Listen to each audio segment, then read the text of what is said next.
আমি খুব করে চাইতেছিলাম যে আমাকে যাতে গুলি করে মারে। ওনাকে তো একবার মেরে ফাটাই ফেলাইছে, জাস্ট পুরা ফাটাই ফেলাইছে ওনাকে। কারো ইনফরমেশন আমি দিবই না, মানে নিজে যা যা করছি সব বসকে, কোনো ফ্রেন্ডে কারো কোনো ইনফরমেশন দিইনি। হাজত থেকে বের করে চোখ বেঁধে নিচে নিয়ে যায়। আরেকজন পুলিশ পিস্তল লোড করছে, পিস্তল মানে আমাকে দেখায় আর কি, সাউন্ড শুনাইছে। সিটিটিসিতে কন্টিনিউয়াসলি ওয়েট করতাম যে কখন মেরে ফেলবে। বিশেষ করে এই যে AK-56 ইউজ করে আর্মিরা যুদ্ধে যেভাবে পজিশন নেয়, ওই পজিশনে তারা পজিশন নিয়ে টার্গেট করে গুলি করতেছিল আর কি। আমার সকাল 11টার দিকে একবার বাম পায়ে গুলি লাগে। প্রত্যেক ওয়াক্ত নামাজ শেষে আমরা মুনাজাত করতাম যে এই ফ্যাসিস্ট থেকে আল্লাহ আমাদেরকে মুক্তি দাও।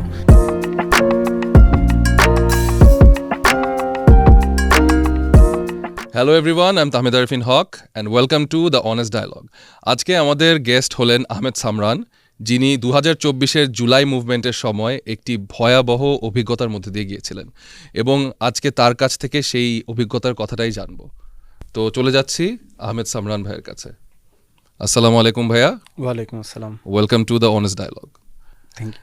তো শুরুতেই জানতে চাচ্ছি যে 2024-এর জুলাই আন্দোলনের আগে আপনার জীবন কেমন ছিল এবং কিভাবে আপনি এই আন্দোলনের সাথে যুক্ত হলেন? 24-এর আগে তখন তো পরাধীন ছিলাম, আর ওই তো মানে এক কথায় মানে বাংলাদেশের মধ্যে তখন মানুষের জীবন ছিল আসলে, যেটা এখনও খুব বেশি অনিশ্চয়তার মধ্যে ছিলাম আর কি। আর 24-এর আগে জাস্ট ইলেকশনটা হইল। ইলেকশন হওয়ার পরে একটু খারাপ লাগা, হতাশা ছিল যে সবসময় তো হোপ করতাম একটা সময় ফ্যাসিস্টের পতন হবে, বাট ইলেকশনের সময় যেই আশাটা হয়েছে, মানে আমরা তো অক্টোবর থেকে একটা আঁচ করতে পারতেছিলাম যে হয়তো এইবার আর ইলেকশন হচ্ছে না, হাসিনার পতন হবে। বাট ইলেকশনটা হয়ে গেল, হাসিনা ক্ষমতায় আবার চলে আসলো। তো ওই সময়টা একটু কঠিন ছিল, খারাপ লাগা ছিল। দেশের ইকোনমির অবস্থা তখন খুবই ভয়াবহ অবস্থার দিকে যাচ্ছিল। IMF থেকে তখন মানে লোন নেওয়া লাগতেছে, টাকার মান পড়ে যেতেছে, রিজার্ভ খালি হয়ে যেতেছে, সব কেন্দ্র বন্ধ হয়ে যাচ্ছে, সব মিলে মানে খুবই কনফিউশনের মধ্যে আমরা ছিলাম আর কি, খুবই কনফিউশনের মধ্যে ছিলাম। বাংলাদেশ থেকে বিশাল একটা অ্যামাউন্ট বিদেশে চলে গেছে, তো ইকোনমি কিভাবে চলবে সেটা আমরা বুঝতে পারছিলাম। আর এমনি ব্যক্তিগতভাবে দিনকাল কাটতো, ভার্সিটি যাইতাম, ক্লাস করতাম, আসতাম, পড়াইতাম। ফ্রেন্ডদের একটা বড় অংশ দেশে বাইরে চলে গেছিল, তো ছোট ভাই ব্রাদার যারা আছে ওদের সাথে সময় কাটাইতাম, রাজনীতির আলাপ করতাম, ভবিষ্যৎ বাংলাদেশ নিয়ে আলাপ করতাম, কি হবে, কিভাবে করতে হবে, এগুলো নিয়ে আর কি। মানে টিপিক্যালি আমরা যেই আলোচনাগুলো করি আর কি, চায়ের দোকানে, আড্ডার মধ্যে। হাসিনার আমলে তো আসলে তখন চায়ের দোকানে আলাপ করতেও ভয় লাগতো, মানে একটা ব্রিক ব্রাদার্স সবসময় চোখ রাখে। তারপর মানে জুলাইয়ের সাথে যুক্ত হওয়াটা কিভাবে? 15ই জুলাই থেকেই আর কি। আমি 15 জুলাই সর্বপ্রথম ঢাবিতে ওইদিকে যাই। ফ্রেন্ড বলছিল যে বন্ধু আয় এইদিকে, আমরা তো আন্দোলন করতেছি, আয়। এরপর 16 জুলাই আবার গেলাম। সেই দিন সারাদিন হাজী সেলিমের যে বাহিনী, ওদের সাথে সারাদিন মোকাবেলা করেই চলে গেছিল। ওদের টার্গেট ছিল আর কি শহীদ মিনার কেন্দ্রিক, ওরা আমাদের একটা প্রোগ্রাম ছিল শহীদ মিনারে, সেই প্রোগ্রামটাকে ওরা বানচাল করতে চাচ্ছিল। তো সারাদিন একবারে মাগরিব পর্যন্ত ওইখানে ওভাবেই চলে গেছে। আর 17 তারিখ গায়েবানা জানাজা ছিল, তো জানাজায় আসি। জাস্ট সালামটা ফিরানোর পরেই জানাজা শেষ হওয়ার 30 থেকে 50 সেকেন্ডস এরপরে একটু উত্তপ্ত হওয়া শুরু করছে, বিকজ পুলিশ চারদিক দিয়ে ঘিরে ফেলছে আর কি। দুই সাইডে তো দেয়াল ছিল, দেয়ালের দুই পাশে ওরাও ছিল, আবার মানে রাস্তার দুই পাশেও ওরা আর কি, চারদিকে একবারে পুরোপুরি ঘিরে ফেলছিল। দেন একটা পর্যায়ে ওরা টিয়ার গ্যাস ছড়া বুলেট করে।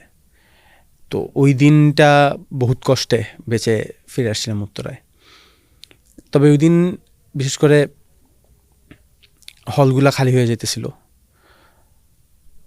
আবার রাতের বেলায় জাহাঙ্গীরনগর বিশ্ববিদ্যালয়ে ভয়াবহ তাণ্ডব চালানো হয়েছিল। সব মিলায়া মানে প্রাইভেট পাবলিক বিশ্ববিদ্যালয়ের যে হলগুলো ওগুলা খালি করে ফেলছিল। অনেকের মধ্যেই একটা অনিশ্চয়তা ছিল যে মানে এই আন্দোলন কি বন্ধ হয়ে যাচ্ছে কি না।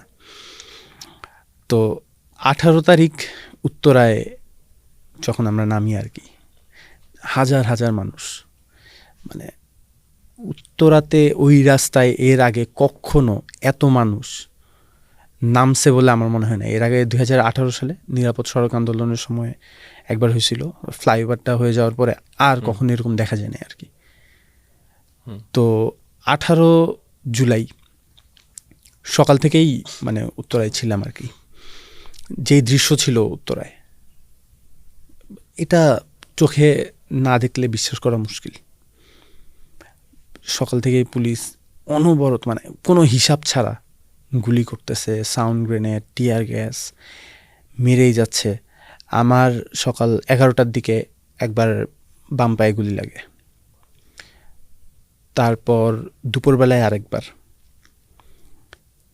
মানে আমি যখন রাতে আর কি বাসায় গিয়ে গুনি, আমার জাস্ট বাম পায়ে ছিল 35টা পুরো রাবার বুলেট নাকি লাইভ অ্যামুনিশন? না না না, স্প্লিন্টার, মানে ওই যে চড়া বুলেট পাতের, হ্যাঁ। যেটা। তো বাম পায়ে ছিল 35টা, আর ডান পা হাত টাত মিলে টোটাল 42টা ছিল আমার শরীরে আর কি। বাসাতেই হসপিটালের অবস্থা তো ছিল ভয়াবহ, এটা বলবো সামনেই। বাসায় নিজে নিজেই অনেকগুলো বের করি, পরে রাতের 10:30 11টার দিকে যাই হসপিটালে, গিয়ে কয়েকটা বের করা গেছে। আবার 5ই আগস্টের পরে জেল থেকে বের হয়ে একটা সময় পর ওই যে সিএমএইচে গিয়ে আরও কয়েকটা বের করছি, একটা রেখে দিছি এই আর কি। রেখে দিছি আর কি ইন্টেনশনালি, এক্সরে করলে দেখা যায়। আচ্ছা, এই আর কি। তো ওই তো মানে আমার পরিচিত সার্কেলের মধ্যে দুপুরের আগেই 20 থেকে 22 জন ইনজুর্ড হয়, সবাই ছড়া বুলেট, চোখ হারায়। মানে একজনের হচ্ছে গিয়ে পড়ে গেছিল, ওর সারা শরীরে 350-এর উপর হচ্ছে প্যালেটস ইসার। তো মানে ওই দৃশ্যটা আমি 18 তারিখের উত্তরার দৃশ্য, এটা মানে এক্সপ্রেস করা ইম্পসিবল। ইভেন কিছু ড্রোন ফুটেজ আছে, গ্রাউন্ড থেকে নেওয়া কিছু ফুটেজ আছে, এই ফুটেজ দেখেও মানে এটা বোঝানো যায় না আর কি। খালি হাতে কিছু মানুষ অস্ত্রধারী জঙ্গিদের বিরুদ্ধে যুদ্ধ করতেছে। তো মানে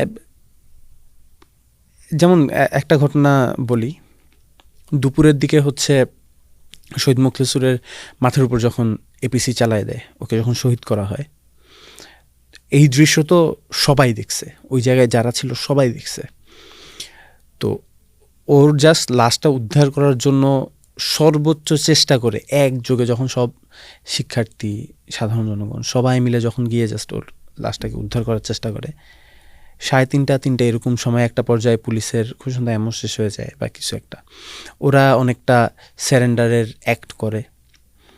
আমরা একদম সাধারণ শিক্ষার্থীরা সবাই এসে ওই জায়গায় বসি, থানার একটু কাছে আর কি, আজমপুর ব্রিজের একটু পরে সবাই মানে অবস্থান কর্মসূচি। আমাদের টার্গেটই ছিল যে ওই দিন সব কিছু ব্লক করা থাকবে। তো নর্মাল অবস্থান কর্মসূচি ছিল, আমরা সবাই এখানে বসি। বসার পরে ফ্লাইওভার থেকে মানে এয়ারপোর্টের ওই সাইড থেকে জসীমউদ্দিন দিয়ে একটা 2টা পুলিশের গাড়ি হচ্ছে খুব জোরে আসতেছিল গুলি করতে করতে।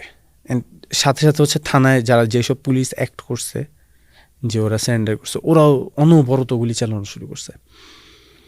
অল্প কিছু সময়ের মধ্যে বেশ কয়েকজন ওই জায়গায় শহীদ হয়, বেশ কয়েকজন। বিশেষ করে এই যে AK-56 ইউজ করে একদম মানে যুদ্ধে যেভাবে আর্মিরা যুদ্ধে যেভাবে পজিশন নেয়, ওই পজিশনে তারা পজিশন নিয়ে হচ্ছে টার্গেট করে করে করে করে গুলি করতেছিল আর কি। মেশিন গান ইউজ করা, তারপর এপিসি থেকে গুলি করা, ইউএনের এপিসি যেটা ছিল সাদা রঙের। তো বিকালের দিকে হচ্ছে গিয়ে যখন একের পর এক শহীদ হয়ে যায়, ওই টাইমে আবার আমাদের আম্মুরা যারা ছিল ওই জায়গায়, আম্মুরা আসছে, নিয়ে যেতে চাচ্ছে। ভয়াবহ, মানে এটা এক্সপ্রেস করা খুব মুশকিল আর কি মুখে।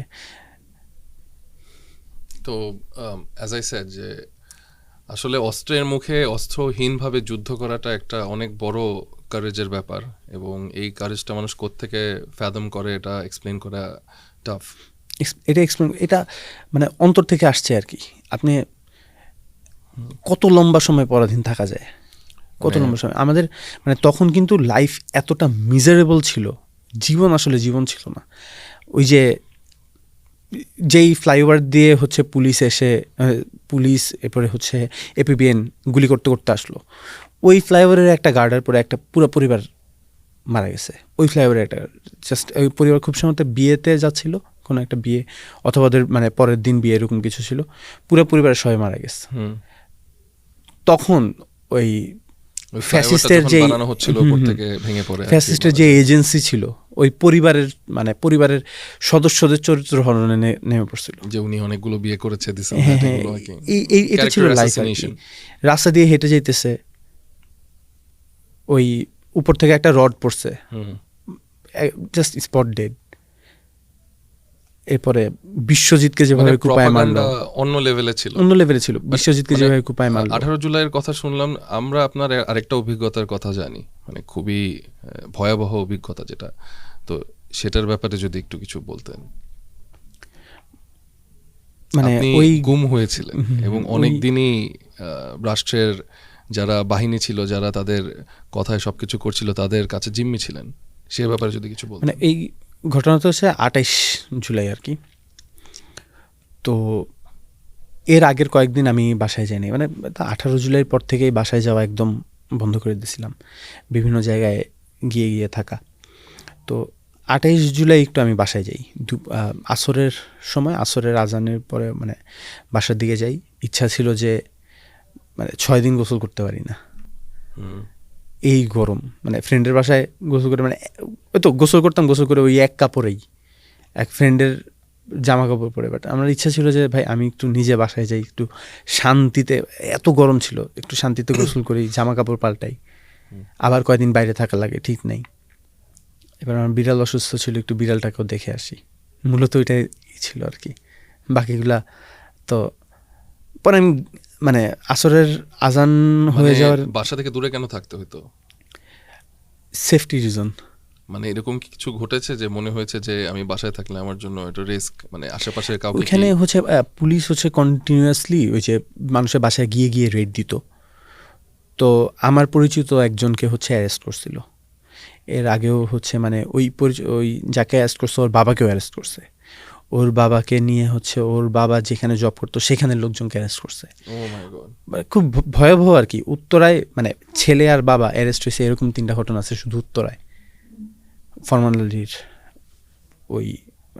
ফরমালি ছিল কুখ্যাত ওসি আর কি, ওর এই কাজ আর কি।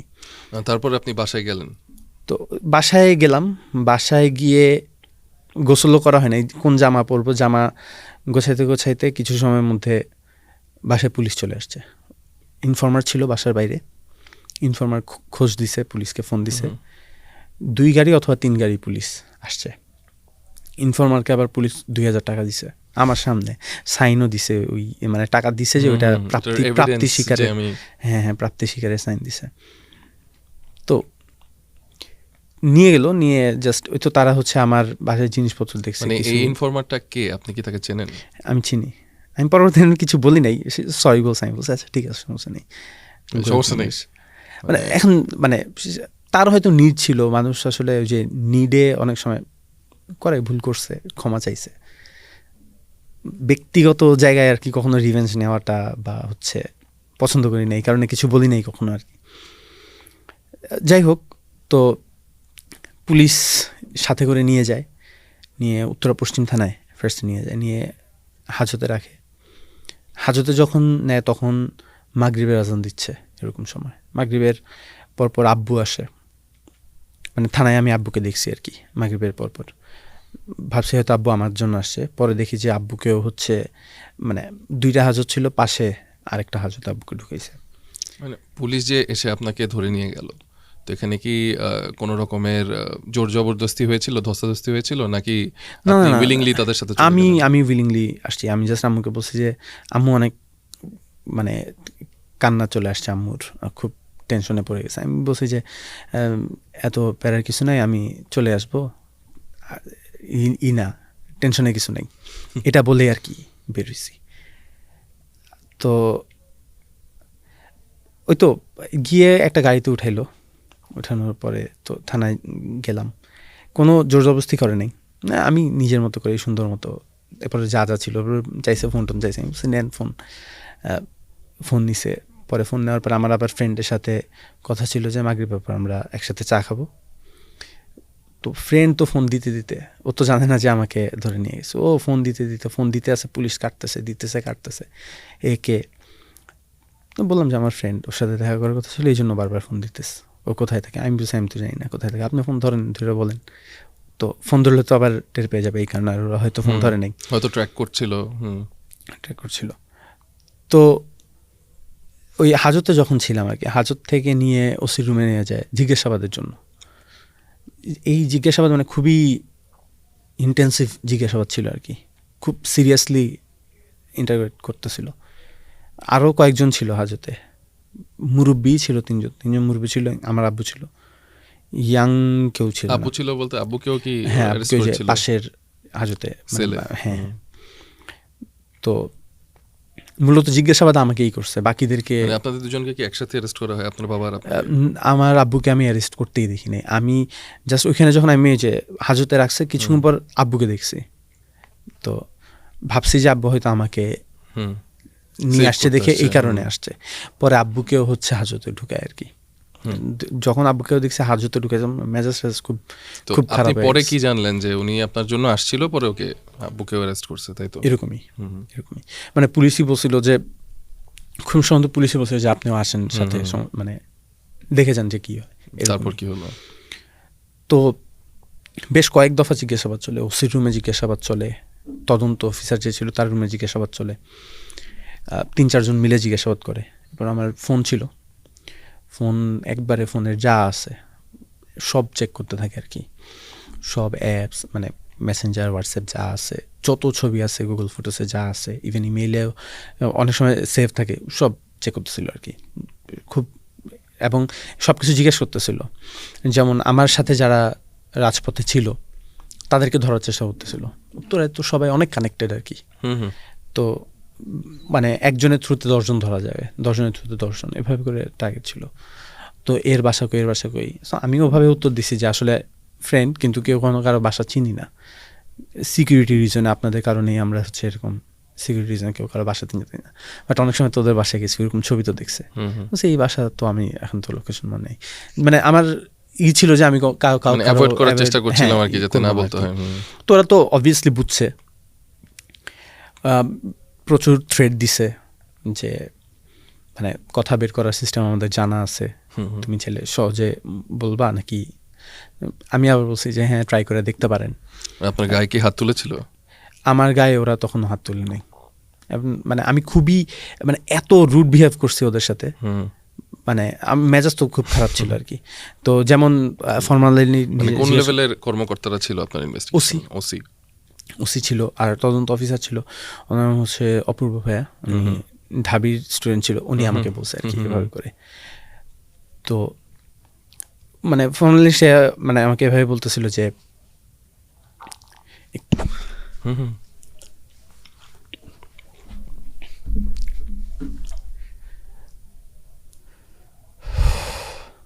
ওকে সরি আমি আচ্ছা, যে তোমরা আমাকে ফর্মালি ওসি যে সে আমাকে জিজ্ঞেস এভাবে বলছিল যে তোমরা আমাকে মানে পুলিশকে কেন শত্রু বানাইলা, তোমরা পুলিশকে কেন শত্রু বানাইলা। তো এভাবে বলছিলাম যে মানে পুলিশকে শত্রু বানানোর মতো নিচে নামি নেই, মানে পুলিশে আমাদের শত্রু হওয়ারও স্ট্যান্ডার্ড পুলিশে নেই, এভাবে করে খুবই মেজাজ খারাপ ছিল আর কি।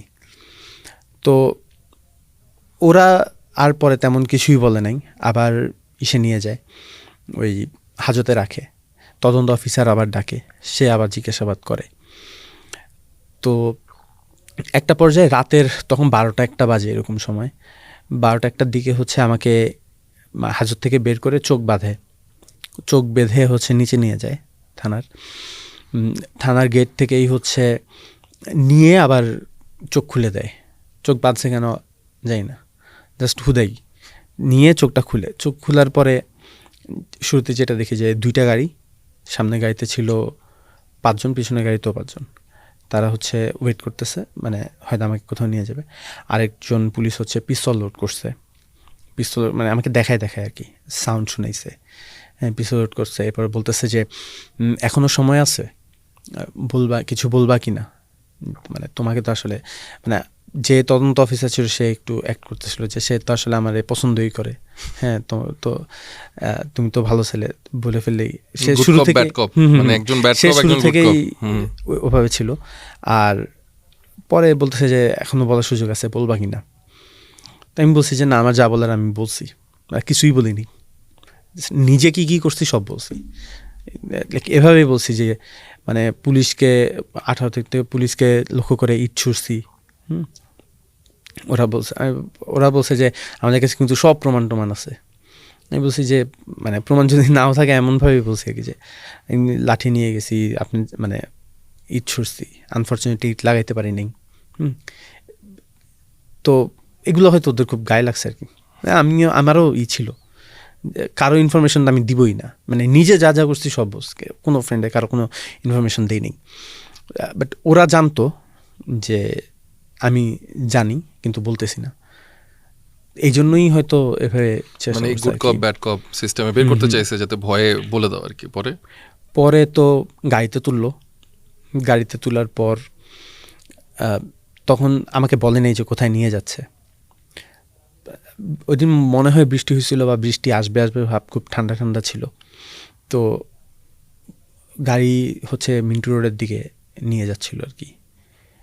বাট এর আগে কোনোদিন মিন্টু রোড যায় নাই, আইডিয়াও ছিল না, আবার ওরাও আমাকে বলে নাই। তো আমার মনে হইতেছিল যে হয়তো আমাকে আর কি মেরে ফেলবে। তো আমি মেন্টালি ওভাবে প্রিপারেশনই নিয়েছিলাম। ইভেন যখন আমাকে ওই মানে পিস্তল লোড করার পরে এসে সুন্দর করে জিজ্ঞেস করছে যে এখনও সুযোগ আছে যে কিছু বলবো কিনা, আমি তখনই বুঝতে পারছি যে যদি না বলি তাইলে হয়তো মেরেই ফেলবে। জেনে শুনেই বলছি যে না, আমার যা বলার আমি বলছি। তো গাড়ি হচ্ছে নিয়ে ন্যূনতম ভয় কাজ করতেছিল না, জাস্ট মানে থাকে না যে বুকের ভিতরে আগুন জ্বলা, ওই রাগটা ছিল, প্রচণ্ড রাগ ছিল। বিশেষ করে যে আব্বুকে যখন করছে এই কারণে আমার রাগটা মূলত ছিল। তো গাড়ি যাচ্ছে অনেক, যখন আপনি জানেন যে একটু পরে মারা যাবেন তখন তো অনেক ফ্ল্যাশব্যাকস আসে, ওইরকমই ফ্ল্যাশব্যাকস আসতেছিল লাইফ নিয়ে অনেক, যে লাইফটা এখনও অনেক কিছুই বাকি, কিছুই করি নেই। তারপর মানে ফ্রেন্ডদের কথা, বাসার মানুষের কথা, এগুলা। এরপরে হচ্ছে এই কাজটা আমার করা বাকি ছিল, যদি এই কয়েকজনকে সুযোগ ছিল, যদি এই কয়েকজন থেকে একটু বিদায় নিয়ে নিতে পারতাম। আবার ওই তো যে কয়েকজন বলছিল যে আজকে বাসায় যাইস না, বা হচ্ছে যেমন আমি বাসায় ঢোকার সময় একটা ফ্রেন্ডের সাথে রিক্সায় যাচ্ছিলাম, ওর বাসায় যাওয়ার কথা ছিল, তো ও খুব করে আমাকে বলছে যে তুই মানে বাসায় যাস না, আমার বাসায় চল আর কি ডিরেক্ট, তোর কথা কেন শুনি নেই, এরকম কিছু খারাপ লাগা কাজ করতেছিল। এরপরে একটা ফ্রেন্ডকে বার্গার খাওয়ানোর কথা ছিল, মানে সব ছোট ছোট ডিটেইলস যা করা হয়নি সবকিছু মনে পড়ছিল আর কি এগুলা। তো তবে ওই ভয় লাগা এটা কাজ করে নাই। বাট ওই পুলিশের গাড়িটা যখন হচ্ছে খিলক্ষেত রেলগেটের কাছাকাছি, তখন হচ্ছে একটা ওই ইসের শব্দ, ট্রেন যাওয়ার শব্দ পাইছি। অ্যান্ড ওই সময় একটু, তাও ভয় না, মানে কামড় দিয়ে ওঠে না, মানে এই মৃত্যু চলে আসছে এই ব্যাপারটা তো থাকবে, বুকের ভিতরে একটা মোচড় দেওয়ার মতো আর কি। মানে তখন ভাবতেছিলাম যে ওরা তো সবসময় আসলে গুলি করে মারে নাই, এর আগের হিস্ট্রি যেগুলো দেখছি আর কি, যে অনেক সময় ট্রেনে চাপা দিয়ে মেরে ফেলছে, অনেক সময় ট্রাকের নিচে মাথা দিয়ে। তো আমার কেন জানি মনে হচ্ছিল যে একটু পরে মানে রেল গেটের ওখানে নিয়ে ওইটা নিচে ফেলে আর কি আমাকে মেরে ফেলছে। তখন একটু যে মানে আমি তো ওভাবে মরতে চাই না, ওভাবে মরলে তো পুরা আমার বডিটা ডিফর্মড হয়ে যাবে, তখন তো এমনিতেই আমার মানে কাছের মানুষজন খুব কষ্ট পাবে, তখন তো আরও কষ্ট পাবে, তো আমার ফেসটা দেখা যাবে না, মানে ফেস বিকৃত হয়ে যাবে। তো এই জায়গাটা একটু তখন লাগছে। যখন ওই রেলগেট এরিয়াটা ক্রস করে গেছে তখন আবার রিল্যাক্স। পরে আবার মানে আমি খুব করে চাইতেছিলাম যে আমাকে যাতে গুলি করে মারে, অন্যভাবে না মারে, জাস্ট গুলি করে মারে। তো মারে নাই, নিয়ে গেছে হচ্ছে মিন্টু রোড ডিবি অফিস। বাইরে দেখি যে ডিবি কার্যালয় বড়, এসে ভিতরে ঢুকি, খুব সুন্দর করে দুইটা মানে বড় বড় কিছু বিল্ডিং, মাঝখানে পুকুর, পুকুরের উপরে একটা ব্রিজের মতো করে দিয়ে পুকুরের উপরে কফি শপ, খুবই সুন্দর একটা জায়গা। তারপর মানে ওই জায়গায় তো আগে কখনো যাইনি, যে অবাকই হয়েছি যে বাহ।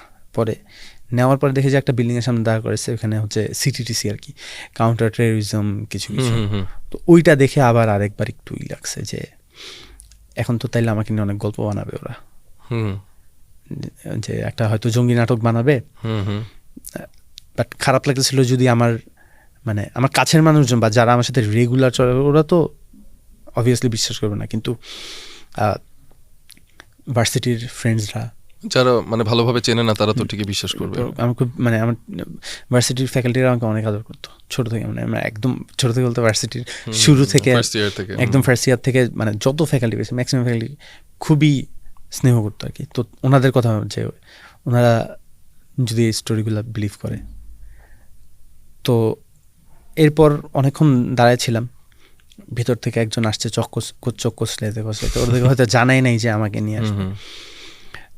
তো তারপর সিটিডিসি ভিতর ঢুকানোর পরে নিচের ফ্লোরে হচ্ছে 6টা সেল ছিল। তো 4 নাম্বার সেলে হচ্ছে আমাকে ঢুকায় আর কি, 4 নাম্বার সেলে ঢুকায়। তখন অনেক রাত, সেলটা খুব বেশি বড় ছিল না, খুবই ছোট্ট একটা সেল। ওখানে কি আলো ছিল, দেখা যাচ্ছিল যে কতগুলো সেল আছে কি? বাইরে আলো জ্বলে আর ভিতরে লাইট? সেলের ভিতরে লাইট ফ্যান কিছু নাই, আচ্ছা কিছুই নেই, মানে অন্ধকার থাকে। সেলের ভিতরে দিনের বেলায় যাও রাতের বেলায় তা ওই বাইরের লাইটটা জ্বলে, একবার অন্ধকার না, মানে টাইম বোঝা যায় কি যে এখন দিন এখন রাত? একটা এক্সস্টের মতো ছোট্ট একটা বক্স আছে, ওইটা দিয়ে আলো দূর থেকে আলো দেখা যায়, বাট টাইম বোঝার কোনো উপায় নেই। ওই লোকজন থাকে, জিজ্ঞেস করলে বাইরে যেই পুলিশের লোকজন থাকে জিজ্ঞেস করলে টাইম জানা যায় আর কি। ছোট্ট মানে ওয়াশরুমের সাইজ হবে আর কি, বড় সাইজের একটা ওয়াশরুম যতটুক হয় ওই সাইজের একটা রুমে ইউজুয়ালি 5 থেকে 6 জন করে রাখতো। ওই দিন আমি সহ ছিলাম 5 জন, আরও 3 জন ছিল, মানে 4 জন অথবা 5 জন ছিলাম। তো আর ওই জায়গার মধ্যে মানে অ্যাটাচড একটা ওয়াশরুমের দেয়ালের হাইট হচ্ছে 3 ফিটের মতো, খুবই ছোট আর কি জাস্ট। আর মানে জাস্ট ঢুকার পরেই এক্সপিরিয়েন্সটা খুবই, যে মানে আমি যখন ঢুকি, ছোট একটা ছেলে ছিল, পারভেজ নাম, ওর বয়স হচ্ছে 16 আর কি। ওই দাঁত ভাঙা, সামনে দাঁত একটা ভাঙা, ও এসে ভাঙা বলতে কি আন্দোলনের কারণে? ওটা কখনো জিজ্ঞেস করা হয়নি, ভাঙা ছিল একদম চিকন চাকন করে। তো ওই পারভেজ এসে হচ্ছে আমাকে আর কি কমফোর্ট করার চেষ্টা করে, যে তোমাকে মানে ভাই আপনাকে কোত্থেকে ধরছে, টেনশনের কোনো কারণ নেই, হ্যাঁ আমরা গল্প টল্প করবো, এভাবে করে সে কমফোর্ট করার চেষ্টা করে। অনেক সাহসী একটা ছেলে, খুবই সাহসী ছেলে। তো ও যখন হচ্ছে গিয়ে মানে কমফোর্ট করতেছে, এই টাইমেই হচ্ছে ওয়াশরুমের পানি ভিতরে আসছে। ওই ওয়াশরুমটাই হয়তো ওই জায়গার ওয়াশরুমটাই এরকম ছিল কিনা সব জায়গায় শিওর না, মানে ওয়াশরুমের পানি মাঝে মাঝে ভিতরে চলে আসতো, খুবই মানে গন্ধযুক্ত পানি নাকি ময়লা পানি? না, ওইখানে তো দেয়ালই হচ্ছে 3 ফিট, তো গন্ধ তো এমনি। ও আচ্ছা আচ্ছা, মানে ওটা তো ঢাকা না, ওয়াশরুমটা তো ঢাকা না, খোলা, ওই ওয়াশরুমের পানিটা খোলা ওয়াশরুম। হ্যাঁ হ্যাঁ হ্যাঁ, তো ডিসগাস্টিং একটা প্লেস, তার উপর ফ্যান নেই, গরম, ওই সময় তো পিক সামার। তো সারা রাত কীভাবে চলে গেছে আর কি, ঘুম তো আর আসে নাই, আর শুধু ঘামতেছিলাম, এত গরম ছিল। ওই গায়ের যে গেঞ্জিটা খুলে একটা বোতলে পেঁচায় ওইটাকে আর কি বালিশ বানাইছিলাম, বালিশ বানায় তারপর শুইছি। পানি কি ছিল? খাওয়ার পানি? খাবার পানি হচ্ছে দিত, আর না দিলেও ওয়াশরুম থেকে টেপের পানি খেয়ে নিতাম আর কি। তো ওই রাত গেল। পরের দিন সকাল, মানে ওই পরের দিন আমাকে সারাদিন সন্ধ্যার আগ পর্যন্ত একবারও জিজ্ঞাসাবাদ করেনি আর কি। তারপর থেকে জিজ্ঞাসাবাদ শুরু করে, জিজ্ঞাসাবাদ মানে দেখা গেছে দিনে 2-3 বার ডেকে নিয়েও জিজ্ঞাসাবাদ করতেছে, ফিঙ্গারপ্রিন্ট নেওয়া, চোখের মানে স্ক্যান করা, ছবি তোলা, একাধিকবার করছে এই কাজ। এরপরে হচ্ছে কি করছি ঘটনাগুলো লিখে দেওয়া, এরপরে আবার জিজ্ঞাসাবাদ করা, ক্রস চেক করা। সেটা তো ডিবি কার্যালয়ের কাছেই ছিল, তো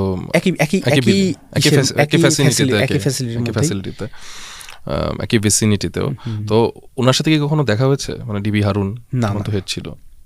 ওর সাথে সিটিটিসির যে হেড ছিল সে ডিরেক্টলি নিজে জিজ্ঞাসা মনীষ সাহেব বা এরকম কারোর সাথে দেখা হয়নি? না না না, আচ্ছা, তুমি বলছিলে যেখানে ছিলাম আর কি। তো তখন যে হেড ছিল বা দায়িত্ব উচ্চ পদস্থ যারা ছিল তাদের কারোর সাথে কি কখনো দেখা হয়েছে নাকি? সিটিটিসি যে, হ্যাঁ, সে নিজে জিজ্ঞাসাবাদ করছিল আর কি। নিজে লাস্টের দিন তারা টোটাল 7-8 জন জিজ্ঞাসাবাদ করছে। ওনার নাম কি মনে আছে? নাম মনে আছে, বাট এই মুহূর্তে রিকল করতে পারতেছি না। আচ্ছা আচ্ছা, তো বলছিলে যে বালিশ বানায় হ্যাঁ, ওই তো মানে পরে তো জিজ্ঞাসাবাদ করতেছিল, কন্টিনিউয়াসলি ভাবে চলতে থাকে আর কি। জাস্ট মানে একদম কল লিস্ট থেকে শুরু করে কয়েক পেজ প্রিন্ট করে নিয়ে আসছে এনে একে একে একে।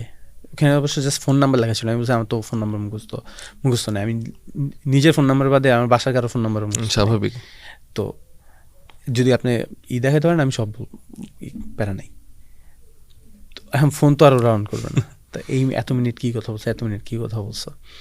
তারপর আবার কোথেকে মানে কিছু কিছু নামও আনছে, কিছুই মানে জাস্ট ঘুরে বেড়ায়।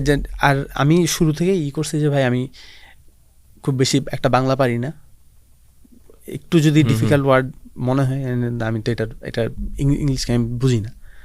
তো ওরা ওই জন্য আবার নিজেরাও একটু প্যারা খাইছে, যেহেতু ঠিক মতো বাংলা পারে না। আর কথাবার্তা শুনেও মানে কিসের উপর বলবে, মানে ফোনের মধ্যে থেকে আমি লিটারালি সব কিছু ডিলিট করে রাখছিলাম আগে থেকেই। অ্যারেস্ট যা হবো এটা তো প্রিপারেশন আগে থেকেই নেওয়া। তো বাট ওই তো ওদের কাছে তো কিছু ইনফরমেশন ছিল, যে ইনফরমেশনগুলো আমার মুখ থেকে শুনতে চাচ্ছিল ওগুলো বলি নাই। লাস্টের দিন হচ্ছে গিয়ে আর কি একবারে চোখ বেঁধে, প্রত্যেক দিনই যখন উপরে জিজ্ঞাসাবাদ করতে নিয়ে যায় আমার চোখ বেঁধেই নিত। লাস্টের দিন যেদিন হচ্ছে আর কি জিজ্ঞাসাবাদ করতে নিয়ে যায়, ওই দিন চোখ বেঁধে ফার্স্টে লিফটের 5-এ যায়। এটা কি রাতের দিকে না দিনের দিকে? রাতে, সন্ধ্যার পরে। আচ্ছা, লিফটের 5-এ যায়। 5-এ যাওয়ার পরে আমাকে তো শোনায়, অবশ্যই বলে নাই প্রতিদিনই হতো নাকি? প্রত্যেক দিনই জিজ্ঞাসাবাদ করতো, বাট লাস্টের দিনের ঘটনাটাই বলতেছি, একটু লম্বা সময়ের। তো লিফটের 5-এ যায়। 5-এ যাওয়ার তো বলে নাই তো লিফটের 5 কিনা। বের হওয়ার পরে আবার ওই লিফটে একজনই বলছিল যে এই আমরা তো লিফটের 5 উঠে গেছি। তো এটা শুনে মনে আছে আর কি, আমি প্রত্যেকটা স্টেপ কাউন্ট করতাম যে কত স্টেপ পর কোন দিক ঘুরাইছে, কোন দিক নিছে। লিফটে 5-এ নেওয়ার পর ওরা ওই বাঁধা চোখের উপর আরেকটা গামছা দিয়ে বাঁধে, অনেক শক্ত করে রাখে। আমার এই সাইডটা তখন ছেলে গেছিল, এত শক্ত করে আছে। বাঁধার পর হচ্ছে সিঁড়ি দিয়ে 1 ফ্লোর উপরে উঠায়, 1 ফ্লোর উপরে আধা সিঁড়ি উঠেছে আবার নামাইছে, এভাবে করে 6 তলাতেই নিছে। নিয়ে হাতের ডান দিকে একটা বড় রুম, বেশ বড় রুম, ওই রুমে বসায়। অ্যান্ড জিজ্ঞাসাবাদ কয়েক ঘন্টা চলছে, প্রায় 4 ঘন্টার মতো। সময় তো আসলে মানে সেন্স করা মুশকিল, আমার মনে হয় আনুমানিক এরকমই হবে। তো পুরো সময় আর কি চোখ বাঁধাই ছিল এবং চোখ বাঁধা অবস্থায় জিজ্ঞাসাবাদ করছে। চোখ বাঁধার সময় কি হাতও বাঁধা থাকতো নাকি? হাতে তো হ্যান্ডকাফ পরা। আচ্ছা, হ্যান্ডকাফ পরাই? হ্যান্ডকাফ পরে। তো মানে ওই জিজ্ঞাসাবাদটা খুব ইন্টেন্স ছিল, একবারে ফেসবুকের সকল স্ট্যাটাস। দেন ওরা তো বলছে এই তুমি তো বাংলা পারো না, তাহলে বাংলায় স্ট্যাটাস কেমন লিখছো? তো বলছি যে গুগল ট্রান্সলেট আছে 2024 সালে, এটা কি ধরনের কোশ্চেন? তো এইভাবে করে আর কি অ্যাভয়েড করে গেছি, ট্যাকেল দেওয়ার চেষ্টা করছিলাম। তো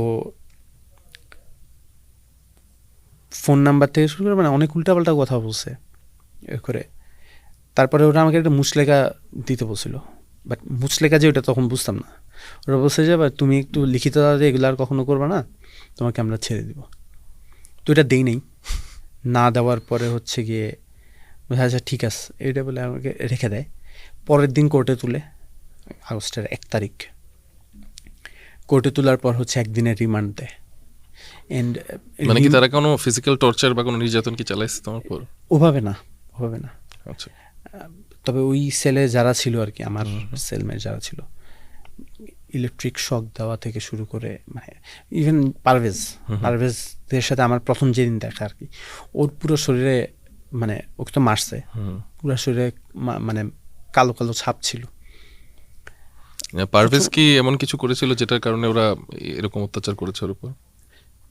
কিছু 16 বছর নিজের তো আমার কথা, আন্দোলন নামছে, স্লোগান টোগান দিছে, দ্যাটস অল। এরপরে হচ্ছে ওরা ওই জায়গায় মানে ইসে গেছে আর মাইর খায় না। এটা ওখানে কি সবাই তোমরা সমবয়সী ছিলে নাকি ডিফারেন্ট? ডিফারেন্ট বড় বড় অনেক নেতাও ছিল, আর কারোর সাথে কি ওখানে পরিচয় হয়েছে এরকম? ওইখানে যেমন একটা ক্যান্ট পাবলিকের একজন টিচার ছিল, ধর্ম, ঢাকা বিশ্ববিদ্যালয়ে পড়ছিল ইসলামিক স্টাডিজ, এখন একটা মাদ্রাসার তে আছে নাকি ক্যান্ট একটা খুব সম্ভবত পিলখানার ভিতরে ক্যান্ট পাবলিকের টিচার ছিলেন, উনি ছিলেন। ওনার সাথে বেশ মানে বই টই লিখতো। ওনার উপরে কি টর্চার করা হয়েছে? ওনাকে তো একবার মেরে ফাটাই ফেলাইছে, জাস্ট পুরা ফাটাই ফেলাইছে ওনাকে। তো নড়তে চড়তেও পারতো না আর কি। ওনাকে আরেকজনকে সিমিলার ওয়েতে মানে ঝুলাইয়ে, মোটামুটি মানে সবাইকেই কম বেশি ঝুলায় আর কি। ওই জায়গায় গেলে ইউজুয়ালি মাইখানে এটা খুব রেয়ার, খুবই রেয়ার। ইভেন বড় বড় নেতা, বর্তমানে এমপি হয়েছে, রানিং এমপি, ব্যাপক মের খেয়েছে। মানে তোমার সাথে ওই ইয়াতেই ছিল, ওই ভিসিনিটিতে ছিল? আমার পাশের ছেলে ছিল, খোঁড়ায় হাঁটতে দেখছি। তো মানে ওই জায়গায় ইউজুয়ালি মায়ের অনেক অনেক ইয়ে আছে। যেমন একজন ভাই ছিল, একজন ভাইকে হচ্ছে ইলেকট্রিক শক দিয়ে পা পুড়ায় ফেলছে। ইলেকট্রিক শক দিয়ে মানে কোন একটা মেটালের সাথে হয়তো ওনার বাম পা লাগছিল, বাম পা পুড়ায় ফেলেছে। এরপরে আরেকজনকে হচ্ছে একটা ফ্রিজিং রুম আছে, ফ্রিজিং রুমটা আমার ঢোকার সৌভাগ্য হয়নি, দুর্ভাগ্য, সরি। ওইখানে বসায় রাখে, দাঁড়া করায় রাখে। তো মানে ওইটা খুবই খুবই কঠিন আর কি, পেইনফুল, খুবই পেইনফুল। আবার একটা রুম আছে মানে তো ঝুলায় মারে, অনেকে আছে যে ঝুলাই রেখে দেয়। তো কয়েক ঘন্টা ঝুলাই রাখার পরে দেখা যায় যে মানে ওর পুরো শরীর মুভ করতে পারে না, এরকম আর কি। সবাইকেই ওই জায়গায় মানে টর্চারের জন্য আলাদা আলাদা ফ্লোরও আছে, এই আর কি।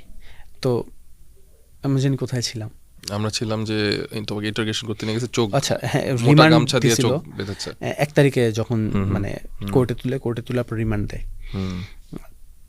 রিমান্ডে হচ্ছে গিয়ে মানে আমাকে যেই কি বলে ওটাকে, একজন অ্যাসাইন করা থাকে আর কি।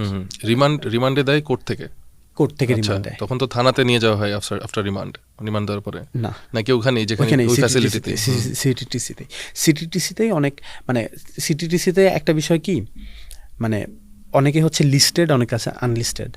যারা আনলিস্টেড ওদেরকে বলা হয় মানে ওরাই অ্যাকচুয়ালি গুমের শিকার। আনলিস্টেড আমার ছেলে কেউ ছিল না, আমার মানে ওই ফ্লোরে কেউ ছিল না। তো আনলিস্টেড হওয়ার একটা মানে সবচেয়ে বড় ভয় থাকে হচ্ছে যে কোনো সময় আপনাকে ওইখান থেকে নিয়ে যাবে, দেন নিয়ে গিয়ে মেরে ফেলে আর কি। তো ওই যেই দিন হচ্ছে কোর্টে তুলে ওই দিন আর কি একটু রিল্যাক্স হয়েছে না। এখন তুমি তো 28 তারিখ থেকে 1 তারিখ পর্যন্ত গুম ছিলা, এই স্টোরি আমরা যতটুকু যাচ্ছি।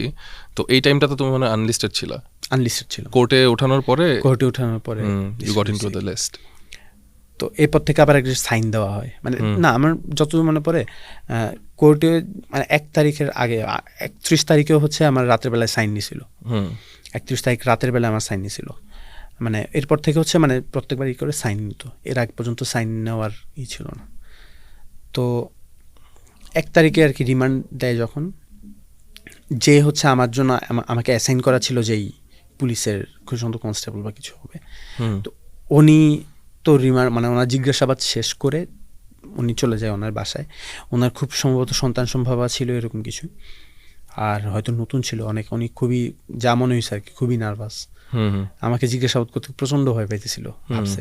অ্যান্ড আমাকে হচ্ছে ওরা এমনভাবে করছে যে এই ছেলে আসলে মানে রিমান্ডের পরের দিন মানে রিমান্ডের দিন যেটা বুঝছে আর কি, রিমান্ডের দিন সন্ধ্যার পর আমাকে আবার নিয়ে যায়।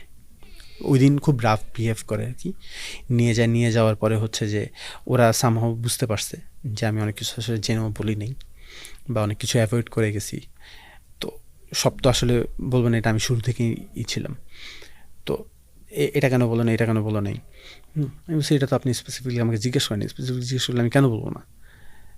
তারপরে হচ্ছে গিয়ে এই ছেলে তো অনেক শেয়ানা পাবলিক, হ্যাঁ, আসলে কোনো বড়সড় থিঙ্ক ট্যাঙ্কের সাথে জড়িত আছে, এভাবে করে ওরা হচ্ছে খুবই রাফ বিহেভ করে। তারপরে বলছে আচ্ছা ঠিক আছে, এখন স্পেসিফিকলি যখন কিছু কোশ্চেন করছে তো বলছি না এটা আমি বলবো না, হ্যাঁ এটা আমি বলবো না। তারপরে হচ্ছে এটা আপনারা আমার সাথে এটা করতে পারেন না, এটা আইনের বাইরে সেই। তো বাট আমার কথা ছিল যে আমাকে যেহেতু অলরেডি কোর্টে তুলে ফেলছে, একদিনের রিমান্ড দিছে, এখন কী বা করতে পারবে, কতই বা মারতে পারবে? তো আমিও শুরু থেকে যেমন ছিলাম আর কি, যে কিছুই বলি নেই, না বলার মধ্যে ছিলাম। তো ওরা খুব করে আফসোসও করছে, মানে ওরা মূলত কিন্তু 1 সপ্তাহের রিমান্ড চাইছিল, একদিনের রিমান্ড দিছে। তো যাই হোক লাকিলি একটা ভালো কাজ তো করছে কোর্ট, যে রিমান্ডটা কম দিছে। ওই দিন কারো কিছু শুনেও নাই। সে আসছে, এসে অনেকগুলা দেখলাম যে মামলার অনেকগুলো মানুষও ছিল, সবগুলা হচ্ছে যে মানে নামঞ্জুর করে দিয়ে চলে গেছে আর কি। মানে আসামি পক্ষ, ওদের দৃষ্টিতে যারা আসামি পক্ষ, রাজবন্দী যারা ছিল, তাদের উকিলের থেকে কথাও শুনে নাই। অনেক ঘন্টাখানেক দাঁড়াচ্ছিলাম, উকিল জাজ আসছে, 1 মিনিটও ছিল না, ঘোষণা একটা দিয়ে চলে গেছে আর কি। আচ্ছা, রিমান্ডের পরে তোমাকে যে কেরানীগঞ্জ ওখানে নেওয়া হলো, যে রিমান্ডের পরে ছিল। হচ্ছে গিয়ে আমাকে কেরানীগঞ্জ সেন্ট্রাল জেলে নিয়ে যায় আর কি। দেন সেন্ট্রাল জেলে তো একদিন তো আমদানিতে থাকা হয়, এরপর আমদানি থেকে আমাকে মেঘনা নামে একটা বিল্ডিং আছে, মেঘনার দ্য পপুলার মেঘনা বিল্ডিং, মেঘনার 6 তলায় আর কি, 6-4 বলি, মানে 6 তলার 4 নম্বর রুম, সরি 6-4, হ্যাঁ 6-4, 6 তলা 4 নম্বর রুম, ওইখানে আমাকে রাখে। আর মানে এটা অনেক বেটার ছিল, মানে এক্সপিরিয়েন্সটা খুবই ভালো ছিল, যে মানে যারা ওই টিসি সেলে ছিল, ওইটা ওই পরিবেশের কম্প্যারিজনে আপনার জেলে আসলে মনে হবে যেন আপনি একটা ভালো হোটেলে আসছেন, এত বিশাল ডিফারেন্স আর কি। তো জেলে আমার মেঘনা 6-4-এ 33 জনের মতো ছিল, প্রতিদিন গুনতি হইতো, উঠানামা করতো সংখ্যা 33 জন, 29 জন, 30 জন, এর মধ্যে উঠানামা করতো আর কি।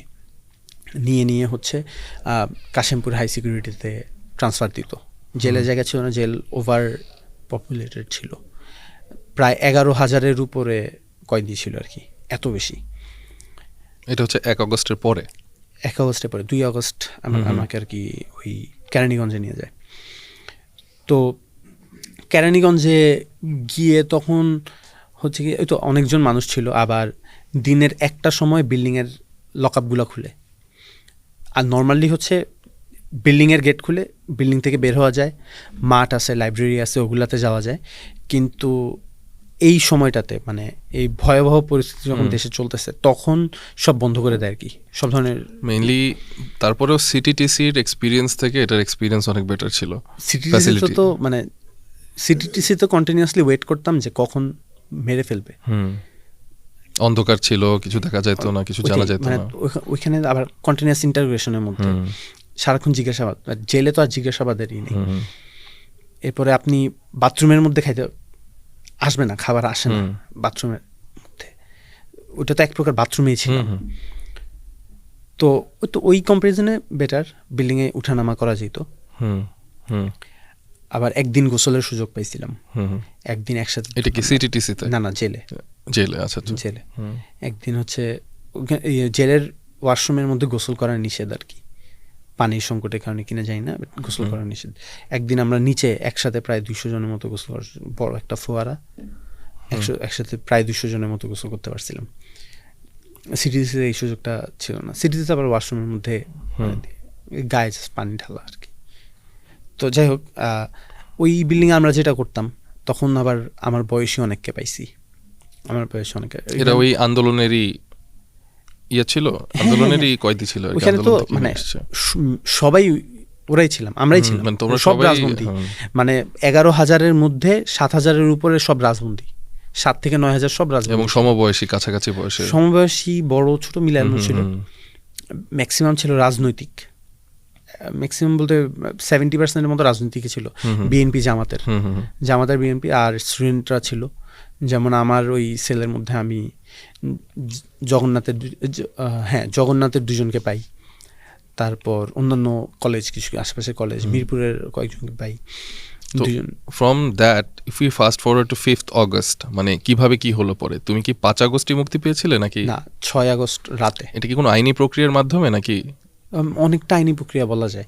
মানে বিষয় আমরা কি হলো আমাদের একটু যদি বলতে, অথবা খবর পেলে কিভাবে, কি হচ্ছিল, দেশের কোনো খবর তোমার কাছে ছিল নাকি?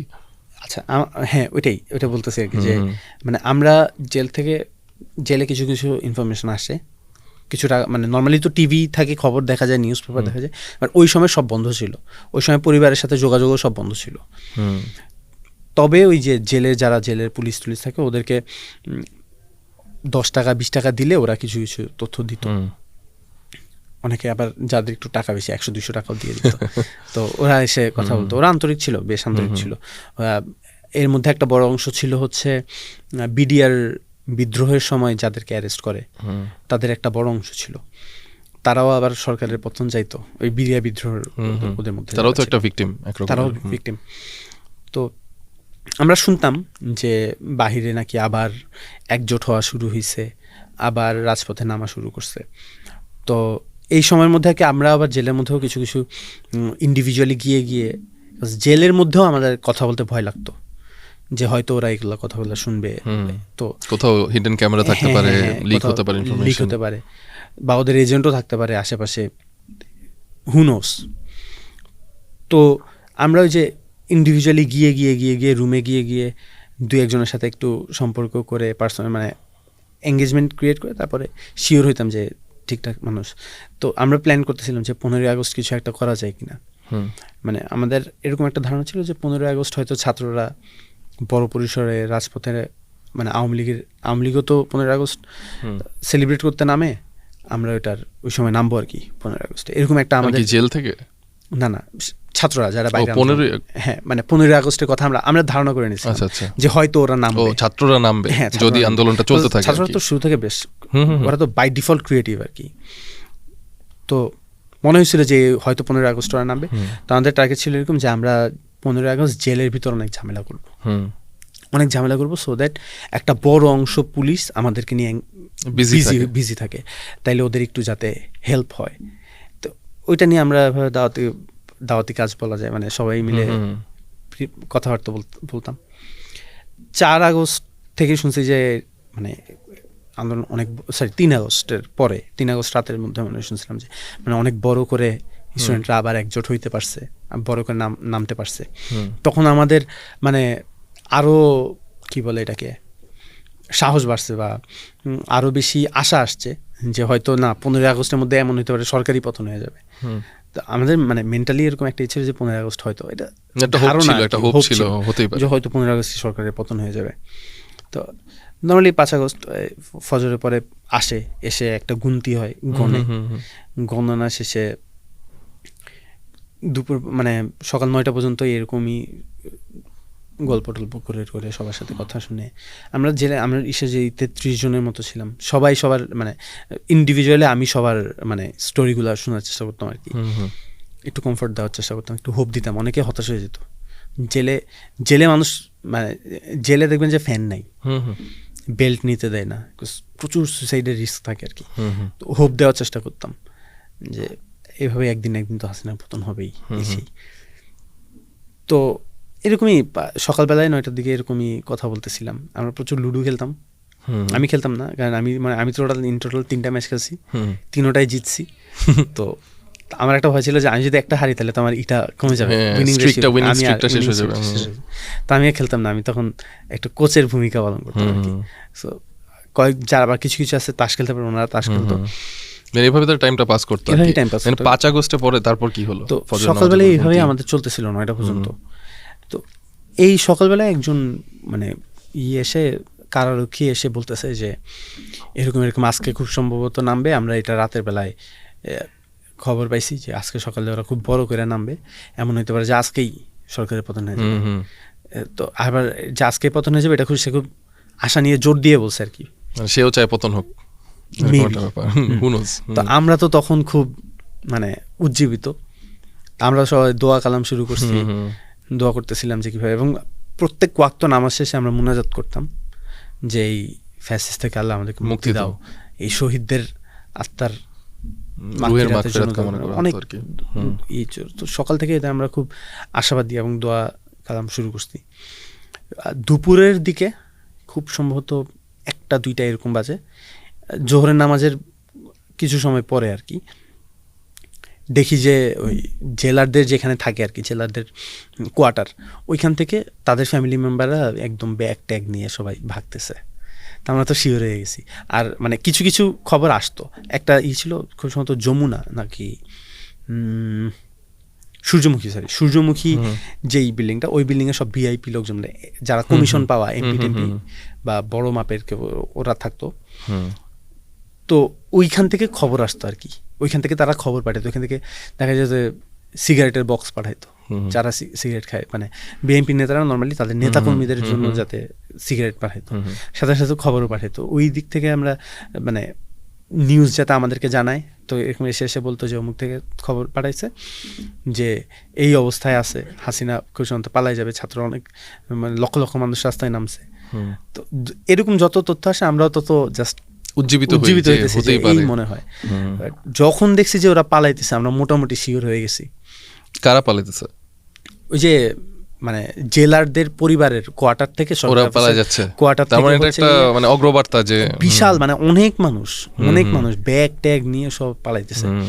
তো আমরা খুবই এক্সাইটেড, যে থাকে না যে হোয়াট ইফ, না অল্প একটু ধরেন যে এই হবে 3-0 হলে ধরেন আজকে একটা দল আগায় আছে, 10 সেকেন্ড বাকি, 10 সেকেন্ড শেষ হওয়ার পরেই সেলিব্রেট করে।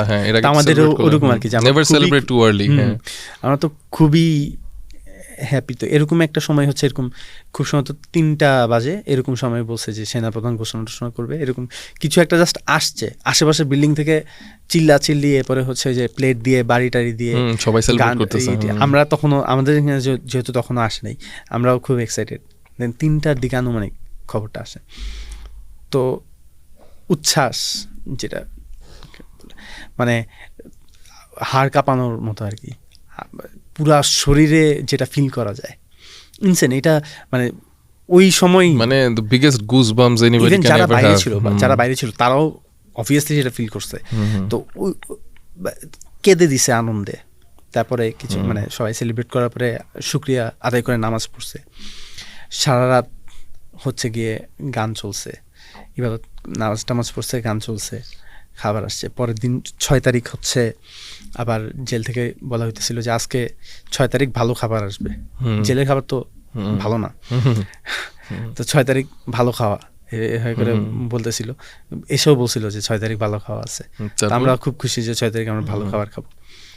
তো 6 তারিখ আবার একদম জেল আগের নিয়মে চলে গেছে, যে ফজরের পরে গেট খুলে দেয়, ফজরের গন্তি পরে গেট খুলে দেয়, আবার বিকালের গন্তিতে আবার সবাই ঢুকবে, তখন আবার গনে গেট লক করবে। তো আমরা তখন জেল থেকে বের হয়েছি, বের হওয়ার পর আব্বুকে দেখছি, দেন আব্বু কিছু টাকা দিছিল, ওখানে আবার দোকান আছে, দোকান থেকে খাবার কিনে খাইছি বলতে কি 1 প্যাকেট দুধ কিনছিলাম ইউএসটি, আর একটা কলা কিনছিলাম, সারাদিন ওটাই খাওয়াছিলাম। তো বিভিন্ন বিএনপি নেতা, জামাতের নেতারা আসছে জেলে, মাঠের মধ্যে তারা বক্তব্য দিচ্ছে, ঘোষণা দিছে যে আজকে বিকালে, মানে তখন আমরা হোপ করছিলাম যে বিকালের মধ্যে সবাই বের হয়ে যাবো, সবাই খুব খুশি ছিলাম। তো 12টার দিকেই জেলে একটু গ্যাঞ্জাম শুরু হয়েছে। যারা রিয়েল আসামি হিসেবে আর কি, সাজাপ্রাপ্ত আসামি, ওরা চাইছে যে ওরাও বেরোবে, ওরাও বেরোবে। তো ওরা তখন বিশৃঙ্খলা শুরু করছে, দেন সবাইকে হচ্ছে আবার রুমে পাঠিয়ে দিছে, সেলে সবাই চলে আসছে। ওইদিকে যারা আসামি ওদের সাথে আবার কারারক্ষীদের গোলাগুলি চলছে, টিয়ার গ্যাস মারছে, একদম টিয়ার গ্যাস আমাদের রুমে চলে আসছে আর কি। ওইটা আবার অনেকে আতঙ্কিত হয়েছে, বিশেষ করে নর্মালি কি হয় যে টিয়ার গ্যাস পাইলে আমরা দূরে চলে যাই, আবার আগুন ধরাই। এখন সেলের ভিতর কি করবো, যাওয়ার তো জায়গা নেই, কোনো জায়গায় যাওয়ার জায়গা নেই। তো এইটা এই সংঘর্ষ অনেকক্ষণ চলে। তারপর খুব সম্ভবত সেনাবাহিনী চলে আসে, এসে তো ব্যাপক মাইটটা দিছে ওদেরকে, দিয়ে সব ঠান্ডা করছে। আর ভালো খাবার হয়নি, দুপুরবেলার খাবার বাদ। আমরা প্রায় শেষের দিকে চলে আসছি, তো আমি জানতে চাইবো যে রিলিজটা কখন হলে? রিলিজটা আমার বের হতে আমি একটু তাড়াতাড়ি বের হতে পারছি, তাড়াতাড়ি বলতে রাত 12টার পরে। আচ্ছা, রাত 12টার পরে মানে বের করা শুরু করছে। একটা পর্যায়ে আমরা কনফিউজড হয়ে গেছিলাম, আমাদেরকে বলা হয়েছিল যে আজকে হয়তো বের হইতে পারবো না এই ঝামেলার কারণে, আগামীকালকে মানে 7 তারিখে বের হবো। তো খাবারও নাই, না খেয়া খুবই বিমর্ষ আছে। রাতের বেলায় একদম 10টার দিকে হচ্ছে ভাত আর ডাল, জেলের ডাল আর ভাত, আর কিছু না, তো কোনো তরকারি কিছু নেই। নর্মালি এমনি ওরকম তরকারি থাকতো না। এই খাওয়া দাওয়া করে জাস্ট কালকে সকালের জন্য প্রিপারেশন নিয়ে লাইটার অফ করে শুয়ে গেছি। পরে ঘোষণা আছে না বের করতেছে। তো পরে রাত 12টার সময় বের হওয়া শুরু করছে অনেক আগেই। আচ্ছা, 7টা থেকে লাকিলি আমরা 12টার দিকে সিরিয়াল আসছে, বের হয়েছি। বের হওয়ার পরে আরো 2 ঘন্টা ওয়েট করছি, 2টার দিকে আব্বুও বের হয়েছে। তারপরে এতক্ষণ তোমার সাথে কথা বলে যে জিনিসটা বুঝলাম ভাই, like you are a very brave human being. আর এরকম অভিজ্ঞতা যাতে আসলে কারোই না হয় সেটাই আমি আশা করি। তো তুমি শেষ করার আগে যদি তোমার এই পুরো অভিজ্ঞতা নিয়ে এবং তুমি কি আশা করছো এখন যে বাংলাদেশটা কোন দিকে যাবে এবং তুমি অ্যাকচুয়ালি কি চাও, তোমার ভিশনটা কি রিগার্ডিং বাংলাদেশ, এক কথায় যদি একটু শর্টে বলে শেষ করতে। সব মানুষ সবার অধিকার পাবে, আর সাম্যের একটা দেশ হবে আর কি। জনগণের থেকে এক্সপেকটেশন হচ্ছে এটা যে আসলে বিপ্লব কখনো শেষ হয় না, এটা চলমান প্রক্রিয়া। আর মানে আমরা যেটা 24-এ অ্যাচিভ করছি, আমাদের যেটা টার্গেট ছিল আমরা সেটা অ্যাচিভ করেই ফেলছি, যে একটা ফ্যাসিস্টকে তাড়ানো। তবে ফ্যাসিস্টকে তাড়ানো তো শেষ না, ফ্যাসিজম যাতে আর কখনো ফিরে না আসতে ফিরে পারে। না আসতে পারে, অনেক রিফর্মস দরকার। তো এটার জন্য সোচ্চার থাকা, সবসময় পলিটিক্যালি অ্যাওয়ার্ড থাকা আর কি, রাজনৈতিক সচেতনতা খুবই জরুরি। Thank you so much. Thank you so much, Samran, for coming to this show. I have had goosebumps listening to your story. Thank you very much, Samran, for coming to this show and sharing your experience. This is Tamid Arfin Hogg. Thank you very much এতক্ষণ থাকার জন্য এবং আমাদের এই podcast শোটি শোনার জন্য। আমি আশা করব স্বাধীন বাংলাদেশে কারো যাতে আর এরকম এক্সপিরিয়েন্সের সম্মুখীন না হতে হয়। অ্যান্ড আমাদের চ্যানেল ওয়ানের যেই ফেসবুক এবং ইউটিউব চ্যানেল এবং পেজ আছে তাতে আমাদেরকে সাবস্ক্রাইব করবেন এবং ফলো করবেন। With this I am signing out. Take care and have a very good day.